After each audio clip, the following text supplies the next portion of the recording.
కొన్ని నెలల క్రితం మనం కంటైనర్లో ఇలా జగన్మోహన్ రెడ్డి గారి కడపను తాకుతూ చెన్నై వెళ్తున్నట్టుగా ఒక వార్త వచ్చింది.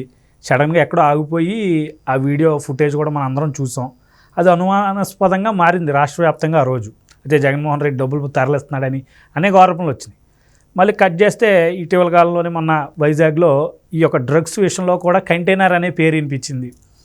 ఇప్పుడు మళ్ళీ జగన్మోహన్ రెడ్డి గారి తాడేపల్లి ఇంట్లోకి అంటే వెనక దొడ్డిదారిలో అంటే వెనక మార్గంలో ఎప్పుడు ఏ వాహనం అటువైపుగా వెళ్ళని సైడ్ నుండి ఈరోజు ఒక కంటైనర్ వెళ్ళింది. అయితే ఆ కంటైనర్ ఏపీఎస్ఆర్టీసీది అని ఒక అనుమానం అందరికీ. అయితే జగన్మోహన్ రెడ్డి గారు వాళ్ళ వర్గీయులు ఏం చెప్తున్నారంటే బస్సు యాత్ర మొదలైంది కదా, కూరలు వండుకునేవి బేసిన్లు గిన్నెలు అని ఒక వార్త అయితే బయట తిప్పుతున్నారు. అది నమ్మశక్యంగా లేదు. ఏమై ఉంటుంది అంటారు ఆ కంటైనరు? అసలు ఈ కంటైనర్ల గొడవ ఏంటి? ఉన్నట్టుండే పెద్ద పెద్ద కంటైనర్లో డబ్బులు అంటూ ఈరోజు ప్రతిపక్ష పార్టీలు కానీ ఈరోజు లోకేష్ గారు కూడా ట్వీట్ చేయడం జరిగింది. సో మీ అభిప్రాయం ఏంటి? అసలు నిజంగా ఆ కంటైనర్ ఏంటి? అసలు అందులో ఏముందంటారో? అది కరెక్ట్ అంటారా ఇప్పుడు జగన్మోహన్ రెడ్డి గారు ప్రభుత్వ వాహనాన్ని వాడడం? ఇవాళ సర్కమ్స్టాన్షియల్ ఎవిడెన్సెస్ అంటారు. అంటే ఒక సంఘటన జరిగినప్పుడు అక్కడ మనకి కనిపిస్తూ ఉన్న సాక్ష్యాధారాలు బేస్ చేసుకొని విమర్శలు వస్తాయి. దానికి ప్రభుత్వ పరంగా పార్టీ పరంగా వివరణ ఇచ్చి తీరాల్సిన బాధ్యత ఉంది. ఇప్పుడు ప్రభుత్వం వైపు నుంచి ఒక వివరణ ఇచ్చారు. జగన్మోహన్ రెడ్డి గారు బస్సు యాత్ర మొదలు పెడుతున్నారు కాబట్టి ఆ యాత్రకు సంబంధించిన ప్యాంట్రీ సామాను అందులో లోడ్ చేశాము, దాన్ని వక్రీకరించి ప్రసారం చేస్తున్నందుకు ఈటీవీ మీద మేము కేసు నమోదు చేయబోతున్నాము అని చెప్పని ఒక మీడియా సంస్థని బెదిరించే ప్రయత్నం చేస్తున్నారు. రైట్, ప్యాంట్రీ కారే అనుకుందాం. ఇక్కడ కొన్ని కీలకమైన ప్రశ్నలకి సమాధానం చెప్పి తీరాలి. సీఎం గారి camp office, high profiled security zone, అక్కడ కంపల్సరీ ఆ సెక్యూరిటీ ప్రోటోకాల్ ఏ వాహనమైనా మెయింటైన్ చేసి తీరాల్సిందే. పోనీ సీఎం గారి సొంత కుటుంబ సభ్యులో లేదు సీఎం గారి కాన్వాయే కాదు కదా, బయట నుంచి ఒక కంటైనర్ వెహికల్ వస్తుంది, దాన్ని స్కానర్ మీదుగా కాకుండా రాంగ్ రూట్లో ఎందుకు పంపించారు? ఎస్, మీరు అన్నట్టు ప్యాంట్రీ వెహికలే అనుకుందాం. దాన్ని స్కాన్ చేసి ఆ ప్రాంగణంలోకి అనుమతించాల్సిన అవసరం ఉందా లేదా? అలాగే ఫస్ట్ చెక్ పోస్ట్ దగ్గర ఆ వెహికల్ వివరాలు, డ్రైవర్ వివరాలు నమోదు చేసుకొని వైర్లెస్లో సో వెహికల్ వస్తుంది అని చెప్పని సెకండ్ చెక్ పోస్ట్కి ఇన్ఫామ్ చేయాలి. ఆ ప్రోటోకాల్ ఎందుకు బ్రీచ్ అయింది? సెకండ్ చెక్ పోస్ట్ దగ్గర స్కానర్ మీదుగా ట్రావెల్ అవ్వాలి, అక్కడ స్కానర్ని తప్పించి రాంగ్ రూట్లోకి ఎందుకు పంపించారు? ప్యాంట్రీ కారే అనుకుందాం. ప్యాంట్రీ కార్ అయినా సరే అది ప్రాపర్గా చెక్ అవ్వాలి కదా, లోపల సీఎం గారి క్యాంప్ ఆఫీస్ కదా, అది సెక్యూరిటీ జోన్ కదా అది. మరి ఎందుకు దాన్ని బ్రీచ్ చేశారు? అది వివరణ ఇవ్వాలి. ఇక మూడోది, ప్యాంట్రీ కార్ అంటున్నారు మీరు. సీఎం గారు వెళ్తుంది అధికారిక పర్యటన కాదు, ఆయన ఎలక్షన్ కోడ్ వచ్చింది, ఎన్నికల ప్రచారానికి వెళ్తున్నారు. ఎన్నికల ప్రచారానికి వెళ్తున్న సందర్భంగా ఆయన ప్యాంట్రీ కారు ప్రైవేటు వాహనాల్లోనే ట్రావెల్ అవ్వాలి. మరి దాని మీద పోలీసు స్టిక్కర్ ఎందుకు ఉంది అంటే పోలీసు వాహనాలని జగన్మోహన్ రెడ్డి గారు ఎన్నికల ప్రచారంలో వాడుతున్నారా?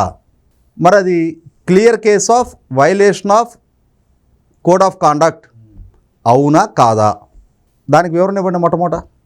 ఇంకొక అంశం, దాని మీద ఉన్న నెంబర్ AP16Z0363. మనకందరికీ తెలిసిందే ఆంధ్రప్రదేశ్లో జెడ్ సిరీసు ఏపీఎస్ఆర్టీసీకి మాత్రమే ఉంటుంది. ఒకవేళ పోలీస్ వాహనం కాదు, ఆర్టీసీ వాహనం. ఆర్టీసీ వాహనం అయి ఉన్నప్పుడు దాన్ని ఎందుకు సీఎం గారి ప్రచార కార్యక్రమాల్లో వాడుతున్నారు? అధికారిక వాహనమే వాడకూడదు కదా. ఆయన రాజకీయపరమైన పర్యటనకు వెళ్తున్న సందర్భంగా సొంత వాహనాలు మాత్రమే సమకూర్చుకోవాలి. కానీ అధికారిక వాహనాలు అయితే ఆర్టీసీ, లేదు ఆ స్టిక్కర్ ఉన్న ప్రకారం పోలీస్, ఈ రెండింటికి సంబంధించిన వాహనాలు జగన్మోహన్ రెడ్డి గారి పర్యటనల్లో ప్రచారంలో ఏ విధంగా వినియోగిస్తున్నారు? పైగా మీరు చెప్తున్న ప్రకారమే ప్యాంట్రీ పర్పస్ అంటున్నారు. ఆయన ముఖ్యమంత్రి కాబట్టి రక్షణ బాధ్యతల దృష్ట్యా పోలీస్ కాన్వాయ్ ఆయనతో ట్రావెల్ అయిందనుకుందాం. కానీ ఇది కంటైనర్ కదా, కార్గో వెహికల్ కదా, అది మరి దాన్ని ఎట్లా ఎలో చేస్తున్నారు? అంటే పోలీసులు ప్రయాణించే వాహనం కాదు కదా అది. కాబట్టి ఇది రక్షణ దృష్ట్యా కూడా ట్రావెల్ అవుతున్న వెహికల్ కాదు. కాబట్టి దాంట్లో ఏదో మతలబు ఉంది. మీరు ఇస్తున్న వివరణకి అక్కడ అసలు సిసలు సంఘటనకి సంబంధం ఉన్నట్టుగా మాకు అనిపించటం లేదు. ప్రజలకు వివరణ ఇచ్చి తీరాల్సిన అవసరం ఉంది. ఎందుకనంటే ఇక్కడ చాలా వైలేషన్స్ చూస్తూ ఉన్నాం. ఎన్నికలకి కొన్ని నెలల ముందు నుంచి మీ నాయకులు సమావేశాలు ఏర్పాటు చేసి కోట్లాది రూపాయల ఖరీదైన బహుమతులు వాలంటీర్లకి, క్రిస్టియన్ ఫాస్టర్లకి, మీడియా ప్రతినిధులకి, సచివాలయ సిబ్బందికి పంపిణీ చేస్తూ వచ్చారు. మీ పార్టీ నాయకులు నియోజకవర్గ వ్యాప్తంగా ప్రతి ఇంటికి చీరల పంపిణీ చేస్తూ ఉన్నారు, గోడ గడియారాలు పంపిణీ చేస్తూ ఉన్నారు, వాచీలు పంపిణీ చేస్తూ ఉన్నారు, రైస్ కుక్కర్లు పంపిణీ చేస్తూ ఉన్నారు, గొడుగులు. ఆ రోజుల్లో మీరేం చెప్పుకున్నారు? ఇంకా ఎలక్షన్ కోడ్ రాలేదు కాబట్టి ఎన్నికల సంఘం ఇంటర్వ్యూని అవ్వట్లేదు అని చెప్పని ఎన్నికల సంఘాన్ని కూడా సమర్థించుకునే విధంగా చెప్పారు. ఇవాళ కోడ్ ఆఫ్ కాండక్ట్ అమల్లోకి వచ్చిన సందర్భంగా నిన్న చిత్తూరు జిల్లాలో చూసాం మనం. రేణిగుంట దగ్గర గోడౌన్లో కోట్లాది రూపాయలకి సంబంధించిన 52 రకాల వస్తువులు పట్టుబడ్డాయి. అక్కడ అసలు ఈ వస్తువులు ప్రొక్యూర్ చేసింది ఎవరు? వాటికి డబ్బు ఖర్చు పెట్టింది ఎంత? ఎక్కడి నుంచి ఖర్చు పెట్టారు? ఆ సోర్స్ ఆఫ్ మనీ 100కి 100 పాళ్ళు కూపీలాగాల్సిన బాధ్యత income tax department, enforcement directorate మీద ఉంది. ఎందుకనంటే అది ధృవీకరించబడ్డ ఆదాయంతో కొనుగోలు చేసిన మెటీరియలా, నల్ల డబ్బుతో కొనుగోలు చేసిన మెటీరియలా? ఒకవేళ ఎన్నికల ఖర్చులో చూపించిన ఖర్చా, చూపివ్వని ఖర్చా? చూపించిన ఖర్చు అనుకోవడానికి ఇంకా ఏప్రిల్ 18 రాలా. ముందుగానే ఇన్ని కోట్ల రూపాయలు ఖర్చు పెడుతున్నారు. ఇన్ని కోట్ల రూపాయలు ఖర్చు పెడుతున్నప్పుడు ఎన్నికల వ్యయ పరిమితిని దాటిపోతున్నారు వాళ్ళు. ఈ విషయంలో ఎన్నికల సంఘం ఏదో మేము రూల్స్ అమలుపరుస్తున్నాం అని చెప్పని కంటి తుడుపు ప్రకటనలకు పరిమితం అయితే సరిపోదు. ఖచ్చితమైన చర్యలకు ఉపక్రమించాల్సిన అవసరం ఉంది. ఇన్ని ఉల్లంఘనకు పాల్పడుతున్నాయి, ఇన్ని కోట్ల రూపాయలు ఇవాళ ఇప్పటికే సమాజం మీద డంపు చేస్తున్న వైసీపీ పార్టీని అదే పోలీస్ కొనుగోలు చేస్తున్నట్టుగా సమాచారం వచ్చింది. ఇటీవల కాలంలో వ్యాపారవేత్తలు కూడా 50,000 ఎకరాలు కూడా రాసిచ్చాడంట. అంటే వాళ్ళకి రేపొద్దున కంపెనీలు పెట్టుకోవడానికి వాటికి భూములు. అంటే అవన్నీ ఒక ఎత్తు. ఇప్పుడు ఇది స్పష్టంగా సాక్ష్యాధారాలతో దొరికారు. వైసీపీకి సంబంధించిన, ఆ పార్టీకి సంబంధించిన ప్రచార మెటీరియలే కాదు, ఓటర్లకి తాయిలాలు ఎరచూపుతున్నట్టుగా రైస్ కుక్కర్లు దొరికినాయి, గొడుగులు దొరికినాయి. అంటే వీటి మాటన ప్రలోభ పెడుతున్నట్టే కదా. వాచీలు దొరికినాయి. రీసెంట్గా జొన్నలగడ్డ పద్మావతి గారి భర్త, ఉన్నత విద్యాశాఖ సలహాదారుడిగా ఉన్న సాంబశివారెడ్డి, ఆయనకు సంబంధించిన కారులో అంటే కళ్యాణదుర్గం నుంచి బెంగళూరులో స్థిరపడున్న ఆ నియోజకవర్గ వాస్తవ్యులకి పంపిణీ చేయడం కోసం వాచీలు క్యారీ చేస్తూ పద్మావతి గారి డ్రైవరు, పద్మావతి గారి గన్మెను, ఇద్దరు పేర్లు నాగేంద్రే, వాళ్ళిద్దరూ పట్టుబట్టడం జరిగింది. అంటే అక్కడ ఓటర్లకు బహుమతులతో ప్రలోభ పెట్టినట్టేగా. లంచాలు ఎర్రచూపటం నేరం. ఓటర్లకు లంచం ఎర్రచూపినందుకు వాళ్ళని ఎన్నికల్లో డిస్క్వాలిఫై చేయాల్సిన అవసరం ఉంది. ఎందుకని ఎలక్షన్ కమిషన్ కూడా ఇటువంటి విషయాల్లో ఇంత ఉదాసీనంగా ఉంటుంది? ఎలక్షన్ కమిషను ప్రకటనలకే ఎందుకు పరిమితం అవుతుంది? ఆంధ్రప్రదేశ్ రాష్ట్రంలో ఇన్ని వైలేషన్స్కి పాల్పడుతున్న జగన్మోహన్ రెడ్డి గారి పార్టీని, ప్రభుత్వాన్ని కట్టడి చేయడం కోసం ఎలక్షన్ కమిషన్ నిర్దిష్టమైన చర్యలు ఎందుకు తీసుకోవటం లేదు?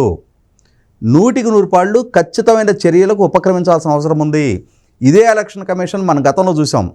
తిరుపతి పార్లమెంటు ఉప ఎన్నికల సందర్భంగా అక్కడ అంటే అధికార లాగిన్ ఐడిని దుర్వినియోగం చేసి అక్కడ ఈఆర్ఓగా ఉన్న గిరీష ఐఏఎస్ అధికారి, అప్పుడు Tirupati municipal commissioner, Tirupati election returning ఆఫీసర్గా ఉన్న ఆయన లాగిన్ ఐడిని వేరే వాళ్ళకి షేర్ చేసి, ఆ షేర్ చేసిన లాగిన్ ఐడి తోటి 35,000 ఎపిక్ కార్డ్స్ డౌన్లోడ్ చేసుకొని దొంగ ఓటర్ ఐడీలు ముద్రించి నకిలీ వ్యక్తుల్ని ప్రవేశపెట్టి ఎన్నికలని ఒక అపాస్యం పాలు చేశారు.